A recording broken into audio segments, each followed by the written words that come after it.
Happy Saturday, everybody. First time we're doing this on a Saturday.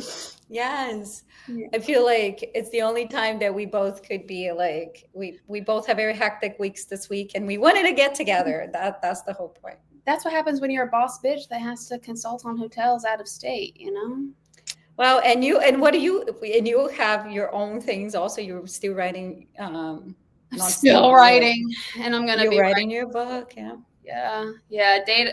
Data is done, but now it's Good. organizing all of my thoughts, and my neurodivergent brain has thoughts like everywhere. So Don't we know that? it's my first book, and I've had this pattern my whole life of I'm like, yeah, I can do that, and then being like, oh, this was a lot. Like I know it's going to be a lot, but I'm Yeah, like, yeah, I can do that, and but you can.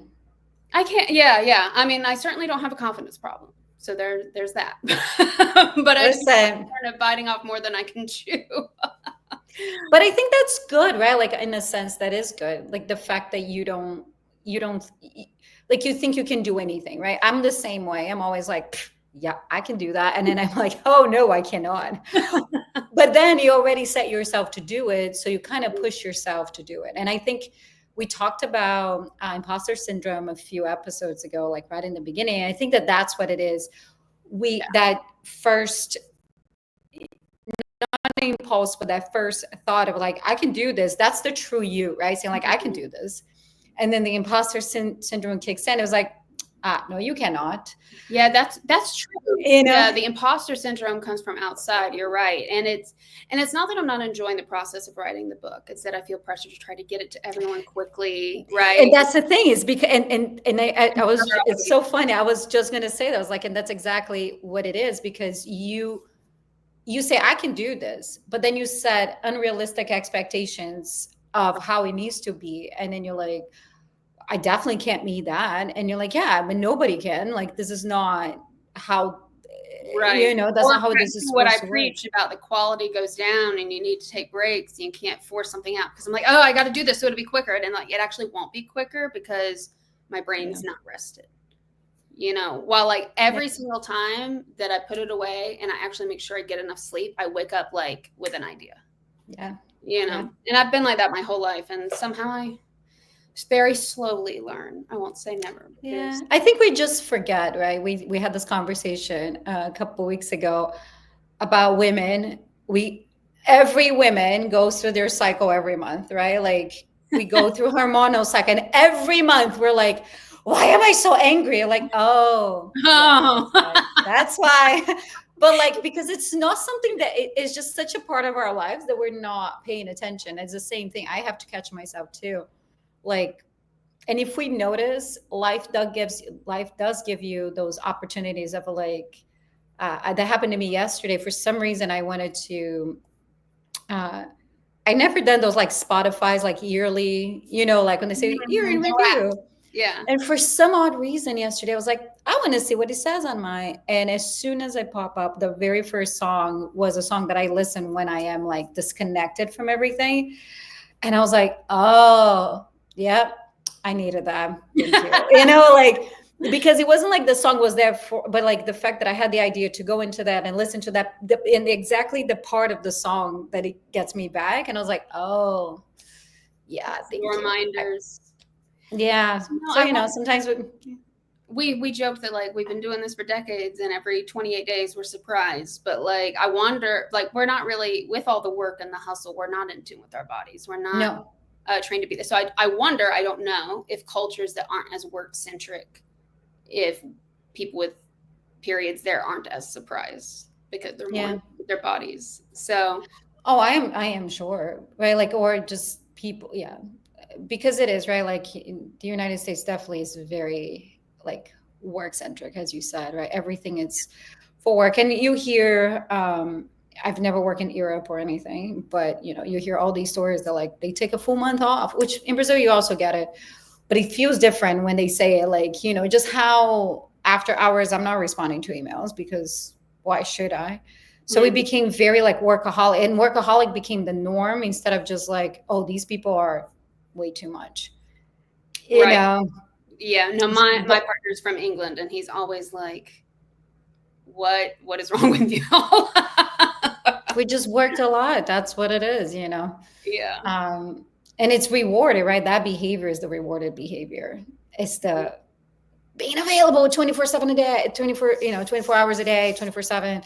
And you're like, but Reported. then, and then when you take time for yourself, right? When from the background, you can see that I'm still in the same place, right? And it's like I live here, and when I live in the place, I work 24/7, not because I'm consistently working, but because, for example, if I'm going to bed, I'm like, and I hear a noise, I was like, wait, is this a guest? Is this And what for is happening? living at the hotel that she's consulting at Yeah, for the audience. Yeah. No, yeah. I bet because you never really are off. Like you said, today No, we I walk outside. I hear people talk in the hallway, so it's you can't really disconnect.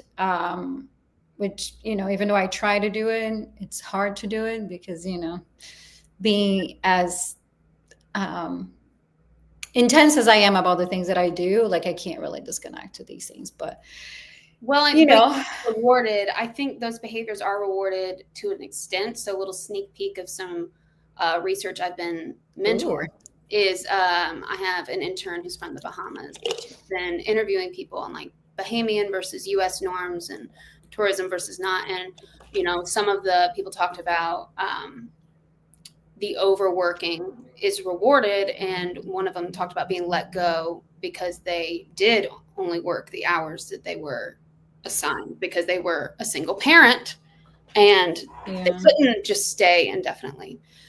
And that reminded me, so like yes, I think it's just like not punished, because then we've also had just a few days ago the United Healthcare CEO got shot, and in addition to all the other seriously, things that are crazy about it, that the meeting he was going to still happened.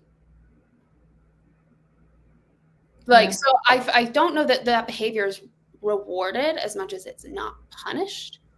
Because even like your CEO got gunned down in the street, and everybody else on the board still went inside and had a meeting. like yeah, sure, let's just do this meeting. Yeah, it's the same thing, right? Like it's been going on social media for a long time of the, you like you kill yourself for the job. At the moment you died, they replace you within a couple of days, I right? mean, So it's they like, were probably in that meeting talking about who's the replacement. yeah, I mean, I don't think I'd be able to focus if I just yeah, walked past my colleague's body on the street. yeah.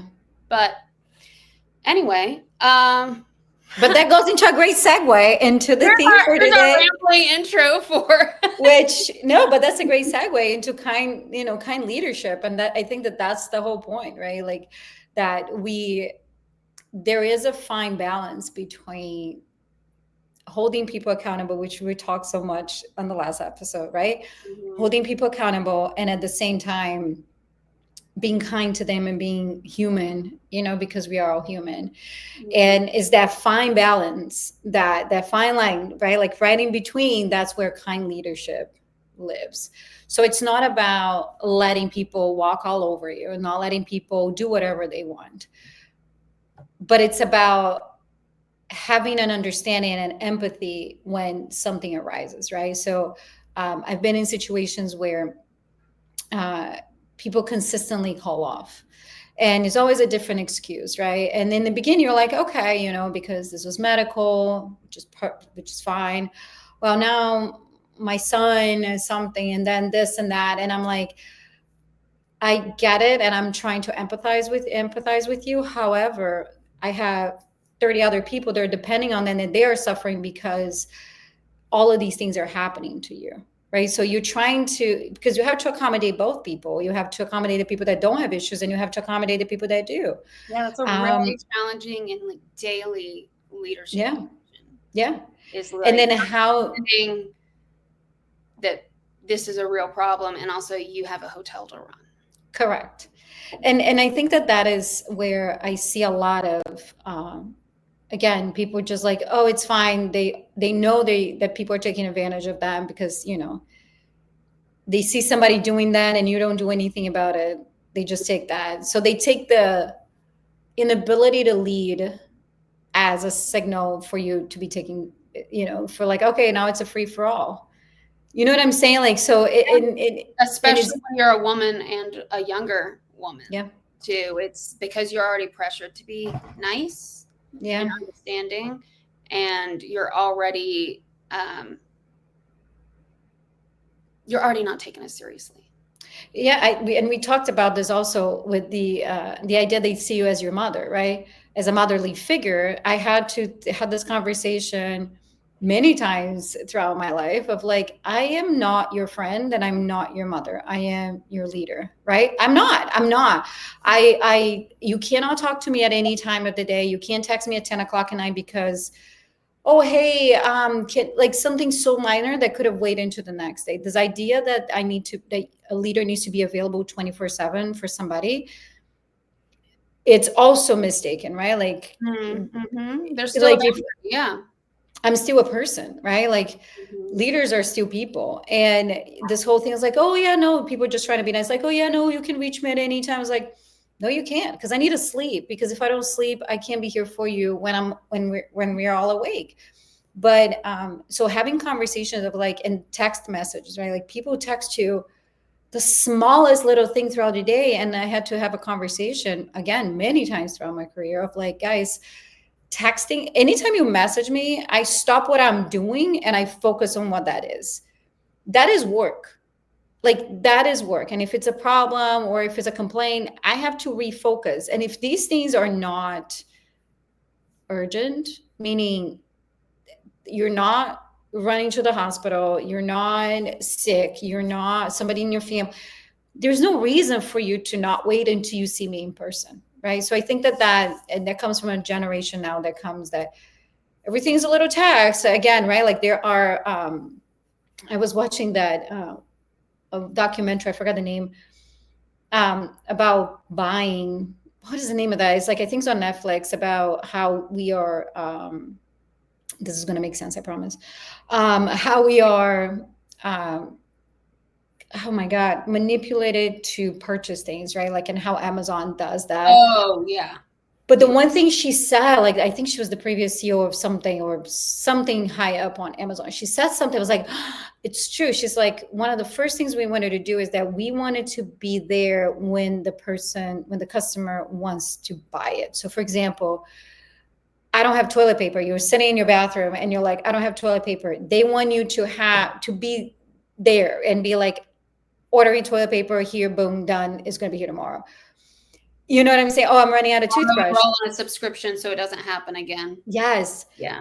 Feel because of that conditioning of like, I need this, I need to do this right. I would just text it right now. People are losing the ability of like, what is appropriate to another human being, not to a machine, or purchasing or not purchasing, right? Like, um, people message each other all day, every day, and you're like, but that's not how a work relationship should work, right? Again, I'm not people's friend. I'm not here to be anybody's friend. I'm not. Friendships can come out of it, right? Like a good work, but they're not the main focus of this relationship. This relationship is me being your leader. And when you do, because a lot of people haven't experienced kind leadership before, they can easily mistake that for um, You're a bitch. they can lose. Yeah, they can lose that. And uh, and it takes some boundaries from the leader to be like, hey, this is not acceptable, right? Like, it's not because we're friendly that we can be familiar, you know. It's interesting you say that because, well, the first thought I had was, well, I think I can fall into the pattern of texting people because, well, because you text me. Sometimes you don't hear from me for days, and sometimes it'll be right away, Yep. right? And because it is so hard to keep up with everything, but it is also that sometimes I'll be like, oh, I just need to get this before I forget, and I'm not expecting an immediate response. But something that I wish we could do on text that we can do on email is the delayed delivery. Yes. Like, so I don't forget, but it's not going to go until 8 o'clock. Isn't that a function now on? I feel like one of the iOSs at some point did that, or no? Maybe I'm crazy. Could be. Well, I'm not very tech literate, so maybe it is, and I just didn't know, Yeah. and this is how I found out. But it's sad though that we're that burned out, right? It's like, oh, we Yes. just got to do this. So I do keep a lot of lists, and sometimes I'll do that or I'll put on my calendar. But I think that is a pattern as well. But the other thing is, we know from a lot of research and just experience that, as the famous saying, people don't leave jobs, they leave managers, right? That who we think of as your leader and who does most of the work, arguably, is your direct supervisor, the middle manager. And so if the middle manager, if you don't like them, that's the end. And middle managers, I mean, they're getting cut right now. It's that's a big thing between, I know, Elon and I think Zuckerberg, of like getting rid of the middle manager. And I just saw, I think it was Wall Street Journal, like they're not planning on bringing them back. And it's been a problem for these people who've been managers for like 30 years, like not being able to find a job. It's not even seen as very hireable anymore, having these skills. And so it's interesting to me, like having power is not the same as being omniscient in this case, right? Of like, does the middle manager have power over entry level? In some ways, of course. But then they were just kicked out like everybody else. Like, yeah, they probably make more money. They probably, I don't know that they have more benefits, because usually benefit packages are the same in organizations for staff. Until you get to like an executive position, yeah, that's why I said staff. Yeah. But maybe they've accrued more PTO over time or something. They can sometimes make hiring decisions. They can certainly make someone look bad and be biased and get rid of them and all of that. But I think because people see that's who they see all the time, the direct supervisor, and they don't see the executives, that middle manager can do a lot of harm, and yet they can also take all of the blame, because they're expected to be around all the time. But nobody would expect the CEO to be around all the time, right? Like their time is protected. Their time is sacred. You don't ask for more than 15 minutes. And when you do, you better be perfect. Yeah. So that's just an interesting, because they're the face of the organization to that employee. It's just an interesting, I think, power dynamic. And they often don't have as much power as we think. They can do a lot of good. They have a lot of impact. That's what's wild. But they don't have as much power, if that makes sense. Yeah. No, it does. And I think we talked about, I feel like one of the clips that you took from one of our conversations once, it was something related to that, of like the middle manager, right? Like they don't, and they're always stuck between helping the team, right? Like you make sure that the team is good, and also taking all the pressure from the top and filtering it down so it doesn't come like as an avalanche to the team, right? So they need to be that person. But then again, as you said, right, like how disposable are they? Because, and not just that, what is going to be the impact? Because can't the upper management actually lead? Because can they lead? And is the upper management going to be okay leading as well? That's not just that, right? Like, and did they take the time and have the humility to learn what the actual demands and resources are? Because they're very different than when they were managers. The resources, because the middle manager just has to take what they're given. Yes. And that was when we talked to Dr. Buckley about the manufacturing. Yeah, I think that was the episode. Yeah. Yeah, she had worked with executives who like made a safety plan that made no sense. Yeah. For anybody who'd worked on the floor, and the middle manager had to like respectfully talk about, this isn't going to save anyone. This is going to hurt people, right? It has to be that the middle manager has to, I'm forgetting the name, but it's like code switch up and code switch, manage up and manage down. Yeah. Oh, 100%. And it's funny because I have been told many times, like, oh, we want you because you know how to manage up. I was like, I should not have to manage up. Like, I'm sorry. And if you want to pay me a babysitter extra fee, I'm happy to do that. But it should not be part of my job to tell my boss that they don't know what they're doing and how they need to act and behave. Because that has happened many times because of who I am and my personality and how comfortable I am giving people feedback, especially people above me, how comfortable I am telling, like, you have no idea what you're doing. Their leaders take advantage of it and they take their hands off. I was like, oh, Raquel's going to handle. I've had that happen, yeah. but I am not getting paid for that. So I Right. stopped doing that years ago because I was like, no, you need to talk. I'm not talking to them about this. You're going to talk to them about this. Well, one of my unwritten rules is additional labor. That's one Yeah. that we found, and it was highest among women, Of and course it is. white She women, can do it. of Yeah, doing she can all do it. the extra things, and that just being seen as an expectation and not, Yes. wow, they went above and beyond and should be promoted, because it's things that, like we've talked about, aren't seen as valuable, but Yeah. make it the company run. So with that, with kind leadership, because kind is also additional labor, Yeah. it takes an extra effort. So how do you've said you don't do the tasks, right, like for the executives anymore. So how do you balance that? Or I don't want to say justify, but like how do you think through that process of like the kind leadership's worth it, but doing the extra task of someone else isn't? So, because that is not part of being kind, right? I think kindness comes with empathy, right? Like, I don't need to have empathy to tell you that you need, like, you need to have that. They need to have the empathy of understanding that you already have a lot um, going on, and you're managing the team because they're not managing the team. You are, Hmm. so there's like more responsibility. But there's one thing that I personally like to do a lot.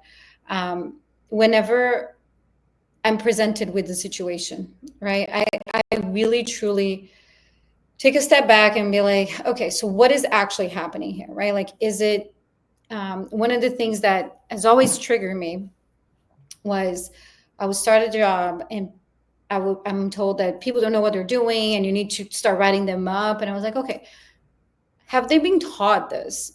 Have these people been talked to? Well, it's common sense. They should know this. It's like, my question isn't if they should know this. And my question is, has anybody told them this? Mm-hmm. Because if you don't set expectations from the beginning, how are you going to expect your team to meet any expectation? Well, and if it was something that they should have known that wouldn't have been trained on, then it should have been in the selection system. It should have been something that you hired for. That's an exercise I make my undergrads do when I teach intro to IO psychology, is pick a job and tell me what needs to be ready to go at hiring and what is a skill that has to be trained on. That, and you have to kind of do that cost benefit analysis. Yeah. And because Great point, actually. that's a real thing that IOs have to do every time. That, we talked about this last episode. A lot of companies don't want to do the onboarding anymore. They don't want to do any training anymore. And like we said, even if you hire a subject matter expert, they still need to be accustomed to how you do things, right? Yes. Even if they've used the program before, whatever, like there's likely a different filing system. There's your communication channels, what's appropriate. And those are all the things that are seen as not important, right? Those soft skills. Yes. And that's just not sustainable. It's also not sustainable to only hire experts who then have no projection for growth. You're just going to have that constant train of turnover. So I had a client who ran into an issue because it was a government client, and they had someone on their team who advised you need to hire like GS 10s so that they can grow and be promoted. What is a GS 10? It's so like GS 1 is entry level, while like GS like 15 is like the highest for an executive, I think. Okay. So hire GS like 10, and then they have a path to get promoted. Yeah. And instead they just were like, no, we want people ready to go, and hired like the higher end, like 13, 14, 15. And then because they don't want to spend the time training people. That's literally what it is. Nowhere to go. So they didn't stay. There wasn't anywhere for them to improve. And so those are things that you have to consider as well when it goes into hiring versus training, and what you're willing to put into with people. And I forget what this has to do with kind leadership. No, it does. No, it does. Because then you have people who are in the position of power, right? They're the leaders.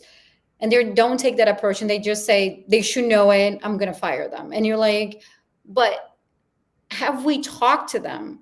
Have we had a sit down conversation instead of saying, hiring hey, the right things to begin with? Yeah, and so and that there has 100% to do with it because, for example, let's say that somebody is always late for work, right? And you don't say anything, and then one day you pull up a paper. It's like, well, it is on your policy that you cannot be like that's the company policy. You can't be late here. You're fired. And Mm-hmm. you're like, has anybody told them? Because and that's the issue, right? We assume that people have the same background knowledge that we do because we have been doing this for a long time, or because of our background, because of your upbringing, because whatever, Mm-hmm. because you've worked before, because another place, but a lot of people that are coming into the workforce right now, this is their first job. They never worked before, or they worked in a mom and pop shop somewhere that didn't have any structure, and so they come to work, and you're like, yeah, to me, that's second nature, knowing that I have to be on time every day. Mm-hmm. That there is that not just that I have to be on time every day, but that there is consequences for not being on time every day. Mm-hmm. Because they think that, like, I had somebody the other day literally tell me, it's like, so calling off also counts as a attendance infraction. I was like, yes. If you're not at work, it's an attend. I had two people in the same day tell me that. I'm like, yes, if you don't show up. But then again, has anybody sat down with them and had that conversation of what a tenancy policy looks like? And time is something that people get really upset about in the US and in other monochronic cultures. So I made a few videos about this a couple months ago, and people got heated. And you're from South America, so there's a difference between monochronic and polychronic time. Yes. Most of the world is on polychronic time. Yeah. I have a German American family. On time is late. And you Yeah. can see I've adjusted to that, and that I always log on here 5 minutes before, and I'm a mess.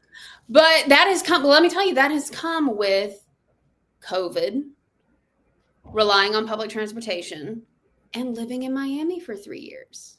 Oh yeah. I mean, Because we I don't. show up 5 minutes early, 15 minutes early, and be the only one there for an hour. Yeah.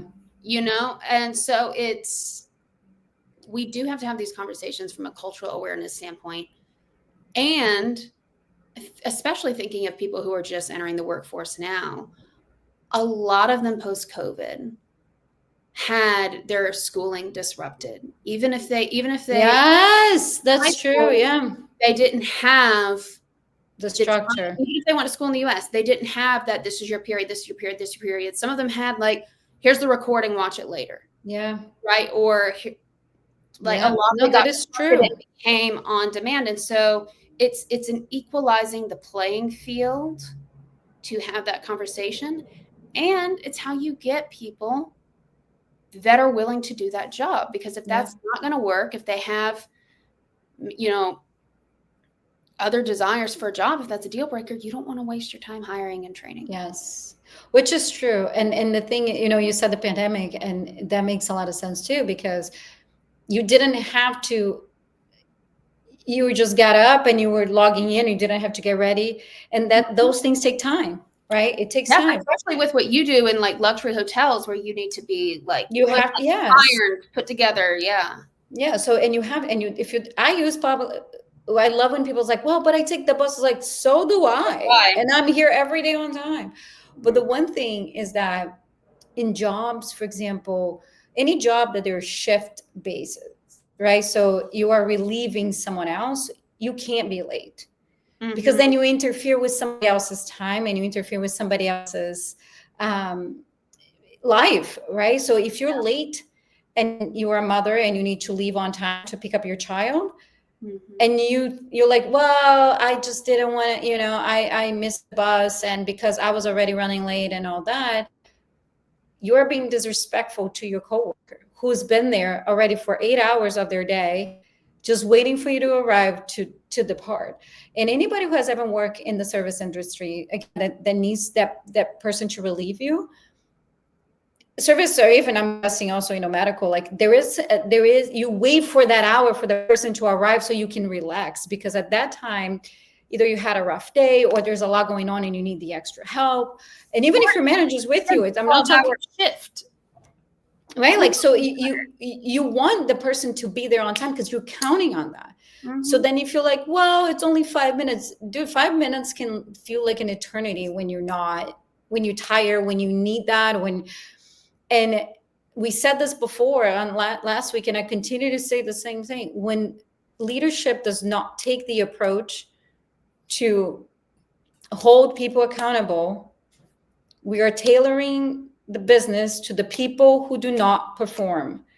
Yeah. And that is the point that people don't understand. If you're not holding people accountable, what are you doing? You're telling the good the people who are performing, the people who are on time, the people who do a good job, they're like, that doesn't matter because you know, the people who don't do this, don't do that, have the same privileges that you do because we're not doing anything about it. You can also instigate a culture of bullying, because if you don't hold anybody accountable, then you're going to have a mutiny. You're going to have retaliation. You're going to have where you're not running the ship anymore. And while we talk a lot about being egalitarian and listening to your employees, like obviously there's a balance, right? Like people need someone to steer the ship. You should just not be an asshole while you steer the ship. Correct. Right? That's where the kind leadership. Right. But the alternative is if there's only like one or two people that they make exceptions for,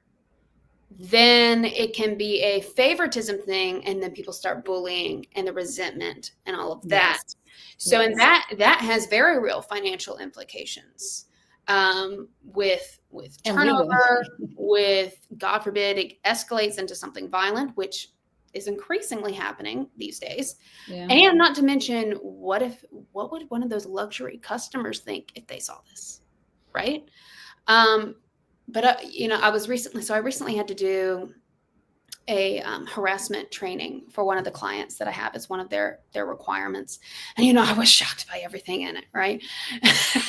I've never taken a harassment training before. Yeah, I can probably like verbatim give in one right now, like on the spot, like, right. Like, yes, let me start. So, but it made an interesting point about, they gave the example of an employee who is in a wheelchair, and to celebrate, they all decide to go out for cupcakes, and the manager didn't check if it was wheelchair accessible. And it's like up these stairs and the employee can't go in. And it talked about not just that the manager should have considered that beforehand, which they should, but they also talked about how people then blame the person in the wheelchair for getting special treatment. And we see that a lot with everything going on with affirmative action, DEI, etc. And so it is your responsibility as a leader. I think part of kind leadership also is when you treat everyone respectfully, and when you do keep in mind those things that they actually need, because it's not that person's fault they're in a wheelchair. Yeah. Right. And they don't need to be made to feel that way. Then you have a healthier culture that can respond to that, instead of, well, why do we have to always go where Lewis needs to go? Well, you have working legs, so why don't you shut up, is one, the first thought. But then two, if maybe you keep Lewis's accommodation in mind, but you're also being transparent about what your expectations are and everything else. So your neurodivergent employee is doing well as well. Right. And like, I'm rambling. I'm trying to get to a point here of, I was monitoring a book, or I was, moderating a book signing several months ago for an author who is neurodivergent. And somebody in the audience asked us, how do you know when you need to implement these strategies that help neurodivergent people at work? And my advice to them was, implement them anyway. Yeah. Because they are beneficial for everyone. Yeah. And that employee shouldn't have to identify themselves, and they could get backlash from everyone else. So it's a win-win of the, even neurotypical employees benefit from you being crystal clear with your instructions, from setting timing expectations for all of those things. And you're also not creating a culture of backstabbing, yes, and resentment. That's what I'm trying to get with that.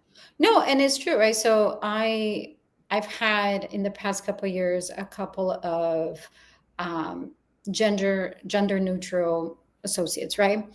And when it comes down to uniforms, right? There's no gender neutral uniform options per se, right? You either have when you go buy online, it's either male or female, and the last two times this happened, I asked them before I place an order, and I said, if they don't have any options for gender neutral, is there a preferred one that you would like? Mhm. Right? That doesn't take any extra step. Like all I'm gonna if because I had one that they said, oh, you know what? I do like skirts. I was like, okay, I can get you a skirt. I don't mind, right? The skirt is part of the uniform, so I'm happy to give you that option. Um, but then the other one was like, I would prefer if there is something that it didn't automatically like genderize me, if I like put a gender to it. And I say, pants are usually a good one because everybody wear pants. So Yeah. um, that's one, but didn't want it, the top to look either too feminine or too masculine, which I understand that too, right? And both time they both look at me. I was like, thank you for even considering me. I'm not promising that I'm going to be able to do it because sometimes these companies they can't, but I will try my very best to accommodate. That doesn't take too much of my life to do that. Um, And it yeah, saves you backlash long term. Like there's also a yeah, benefit for you just yeah, being just noticing, just being aware of this other person. yes. Yeah. And I think that it's so simple, right? Like I always know what people, I try to, right? 'Cause sometimes people don't tell you, and it's fine. You don't need to know. Um, but people's limits is the wrong word, but their constraints, right? So, for example, we talked about this before. I am vegan, and it bothers me that I go out, like my boss will plan something, and it's like for me to go to, or they give me a cake, and I'm like, you do know I'm vegan, right? Like, That this is happens to me not the all the first time. time we, Yeah. yeah, it's not the first time we're having this. They're like, we're not gonna eat. I was like, I don't eat that. Like, Right. and that does make you feel so underappreciated and unseen. And yes, I'm vegan because I want to be vegan, but it does not take you too much to like order. I had one boss one time because he was like, Raquel, I am done messing up with that whenever we order food, because I also like, I'm allergic to this, allergic to that. He's like, you know what? Moving forward, here's my credit card. When we have meetings, order from whatever you want. And I got it. At least it gave me the opportunity to be like, and 90% of the time, I don't even want to eat in these functions. Hmm. But the fact that there was not even a thought about it, right? And it's not something that nobody knows. And that Right. bothers me because I'm like, but and on the other spectrum, I have bosses that like I've said that once because they're like, hey, let's go, like, I don't know, have you tried this? It's like, no, only if they have a vegan version. So I don't even need to tell them anything else. The next time is like, hey, I'm coming to your property. So let's go. I already look at this restaurant. They have a bunch of vegan options. Let's go there. Like, and that's what you should be doing, right? Like, Yeah. And it's really simple to like contact the restaurant yes. and ask. Yeah. And you can go online. You can see their menu online. And these are such small things that make people feel so appreciated. Be seen as a person and respected as an individual. Because that's the problem. We forget that people are individuals. One of my biggest problems, it's how companies handle, and this is kind leadership. That's what I'm like, it encompasses so much. One of my biggest problems is having company functions with alcohol. And I know Yeah. it bothers me so much because you don't know if there's any recovering alcoholic in this place. Hmm. And it's so, I don't, and you're like, well, but you give, and that's the whole thing. Like, so you telling me I can't drink? I was like, no, I'm just saying that as a company, we should be neutral. That should be our part, right? I should not be incentivizing and providing you with free alcohol. Also, alcohol is expensive, and with how much companies penny pinch, it is ironic how much is spent on Yeah. booze. But I was actually just talking to one of my friends the other day because she doesn't drink. She's never I been don't drink either. she's Yeah. never been an alcoholic, but she just, and I have a lot of alcoholics in my family, so no judgment there on that end. But she hates the way she feels, and she doesn't want to do it. And I found an article, I think in Medium magazine, a few days ago that was like, what happens when you stop drinking? And I was expecting it to be like every other article I've seen on that, on like your skin glows, your hair grows faster, your eyes brighten, which No, are all you get ostracized. That's what it happens. that's what That, it's talked about, is that yeah. you get ostracized and you get harassed Yeah, because 100%. everybody wants to know why. And I was talking to her about what you said. But not even this, but not even that. It's the same thing when you become vegan. It's like, but not even this. Like, Or how do you, certain like, what do scenarios, you mean? like what about altar wine? What about at a wedding? What about whatever? It's the And same thing that vegans go through. But what if you're stuck in an island, like, and there's only a that's pig? And I'm like, exactly what I told her. I said, that reminds me of what Raquel said about if you said you didn't like meat, nobody would care. But that it's assumed to be tied to a moral reason, either for your health, for the planet, for the animals, then people get insecure. And yes. they need to find something that eases that cognitive dissonance in their mind. And I guess that's what you started the episode with, of like that external, all those external things are what give us the imposter syndrome of like, why do you care? Yes. Why do you care Why do what I you eat or what I drink? Yes. Because I'm not vegan or vegetarian. I have a lot of food allergies, though. They are routinely ignored, forgotten, and I expect it, so I always bring my own food. But then over and over and over again with the same people, I have to explain why I'm eating out of my Tupperware, right? And then it like turns into this like expecting me to like apologize to them and not make them feel bad that once again how they dare didn't you? have an inclusive food setting, and I didn't ask or impose or anything. I simply brought my own food. Yeah. Right. And it's just a very odd, we do this with a lot of things, right? Of like, it is a thing that like white people talking to people of color, like when they make a mistake and then trying to somehow make it about them and how they're the victim because, well, I just didn't know, right? Or men with women. Well, yeah, I had somebody, oh my God, on LinkedIn, somebody made a post about how you're hitting on women on LinkedIn is not okay. LinkedIn is not a dating app. Oh And yeah. I commented, I was like, yes, this is a very real problem and it shouldn't be. And there were like so many women in the comments telling their stories. And this guy with, of course, no photo and misspelled comments back to me, well, maybe you should read more because men actually have the highest suicide rates. And I didn't respond, but I was just thinking, okay. What does that have to do with anything? And what? Well, first I was like, oh, I didn't know I didn't read. How do you know my reading level? Right.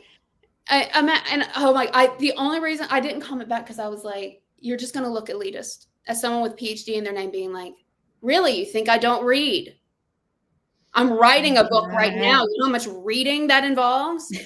But while it wasn't even misspelled, it was like they had periods in the middle of their sentences. Like it could have just been a bot. I don't know. But it also, one issue doesn't negate another. Like I'm aware that white men in their 40s in the military have the highest suicide rates. Yes. I have a brother in the military who's a white guy. I crawl up his ass when he gets deployed to make sure he has emotional support.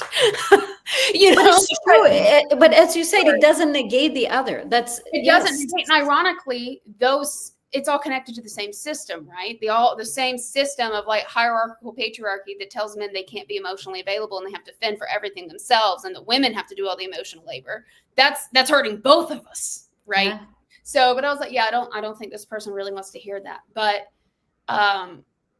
it's just an interesting, and I think this happens with a lot of leaders, whether intentionally or not. It happens with a lot of people intentionally or not. When you have a little bit of power and somebody calls you out on something, or even if they don't, even if they just dare to not be you, that the defensiveness and then expecting them to apologize to you, yes, or to consider how you're at fault, or how you're hurt in some way, instead of just saying, I'm sorry, I forgot you're vegan. Right. And I expected you to come to this, right? Or I'm sorry, I forgot you're a recovering alcoholic, which you never should have had to disclose to begin with. And I'm sorry, I expected you to come to this and that I wasn't understanding. Right. And we have to learn how to, because you're going to, even with the best of intentions, you're going to fuck up. 100%. And here's the thing, and I'm not saying that you cannot have alcohol, right? Because these people are, you know, they want to be part of society, and you can always say they don't want to go to the function. But here's the thing: if somebody says they don't want to go to the function, don't tell them like you have to. Because I've been told in my whole career, when the moment I became a manager, you have to go to these functions. Like I don't want to go to these functions. Like, and I don't think they are necessary. But your team is going to appreciate. I was like, the team appreciates me for what I do for them every single day. It's not a party that's going to make them feel like I'm like that I'm connected to them. Nobody has that. I never made a connection to somebody in any of these parties because I purposely also sit down and talk to nobody because like I don't want to be here. I don't want to be here. And nobody has lost respect for me. Nobody like stopped liking me because or liked me more for it. So it doesn't matter. Like it's just this old idea that like, yeah, we need to be personable. We need to like have fun with the teams. Like I don't. I'm their leader. That's my job. That's not my that's not my whole life. That's just a part of it. And that's okay. And So that's okay. I'm not pushing back. I am curious because I know you've been successful. How do you network then? Because you clearly still get opportunities. Oh, and I know so many people. Yeah. So that's why this is. I'm asking because this is something that I have to talk to with people. I coach people from working class backgrounds on the unwritten rules. A big one of them is networking. That's something I had to learn was that it's not just doing the job. It's also knowing people. It's building 100%. Yeah. those relationships. But something I've had to learn as someone who's ambivert leaning towards introvert is that when I am not recharged enough to network well, it's not going to go well. Yeah. Because I'm just going to be right. While when I've recharged, I'm good, I'm ready to go, that's when I kill it. So how do you network when I know you hate these functions? Like you said, you don't even drink. Oh, I don't like, and I don't. The one thing I do, so hospitality, it's a little bit different world because there is a lot of movement.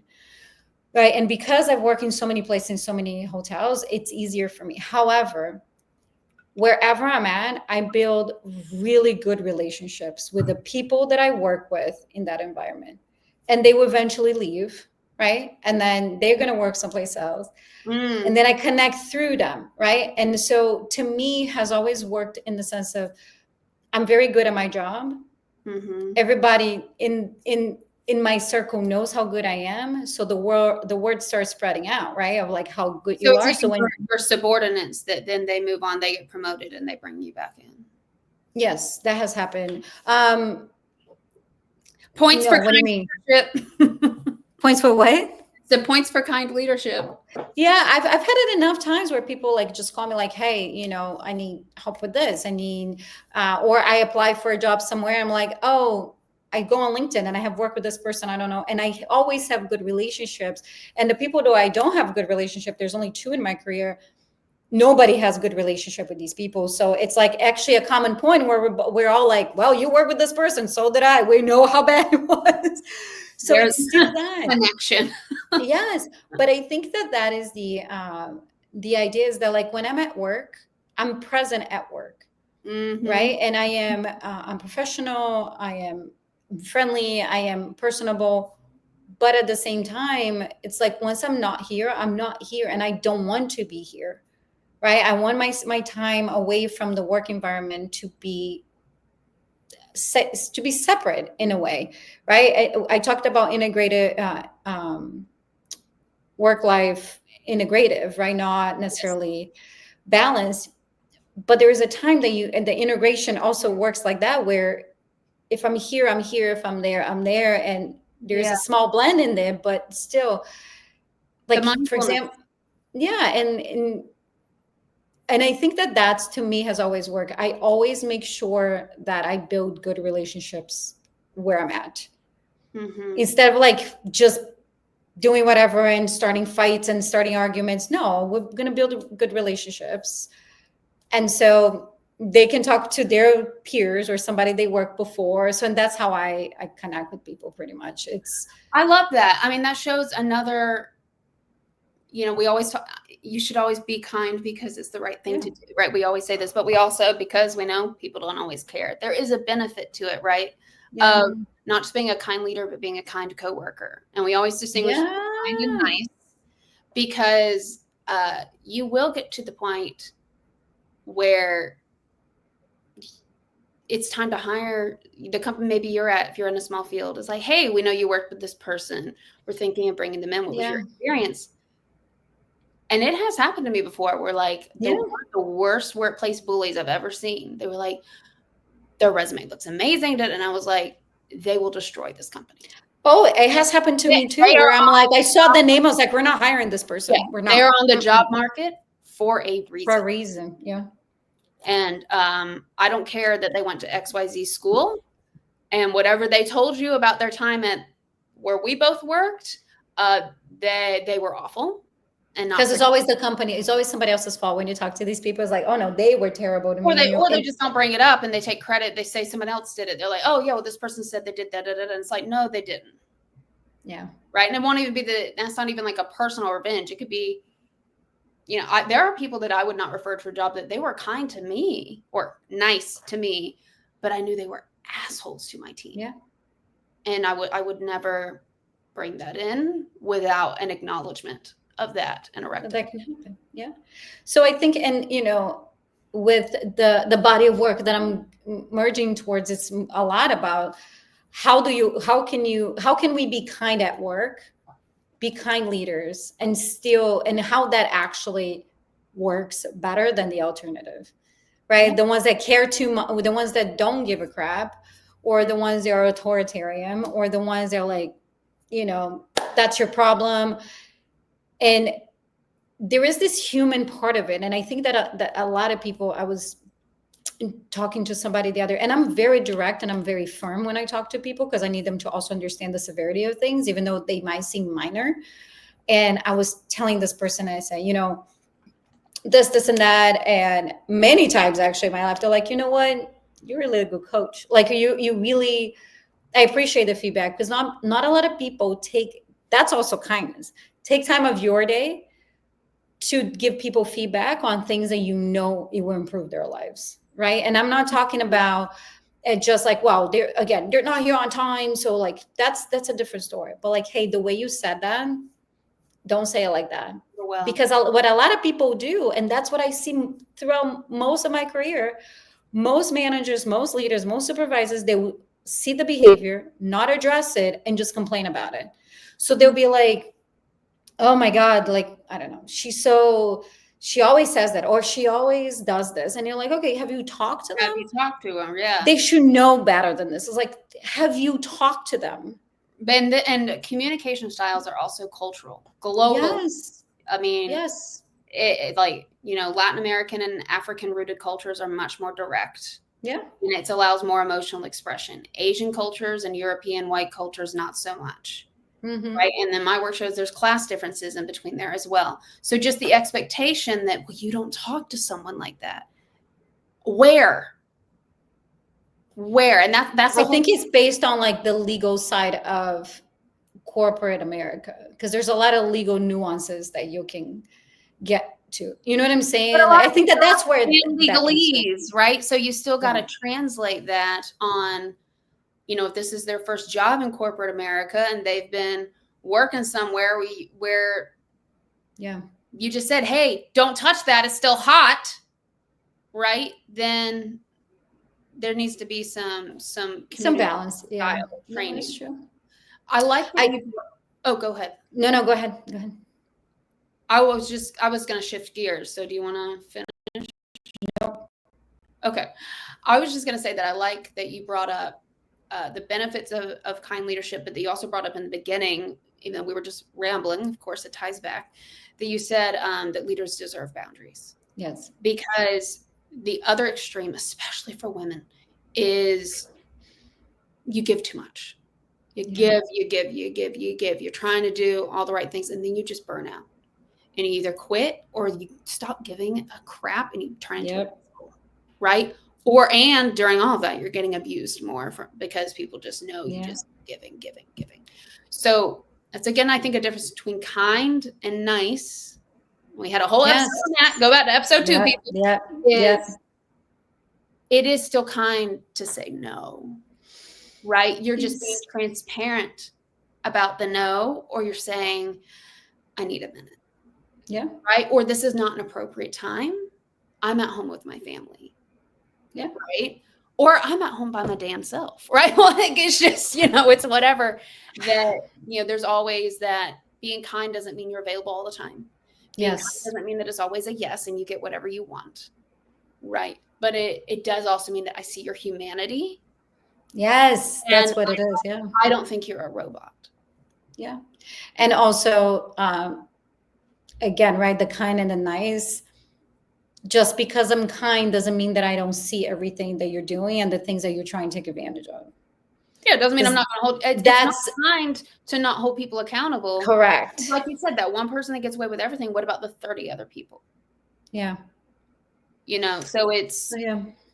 It's a balance, and that you can, and that's the hard part that I think is a lost art is, or maybe even never a gained art with American business history, is delivering negative feedback, holding people accountable without berating and dehumanizing and never giving room for growth, because you're just one strike, you're out.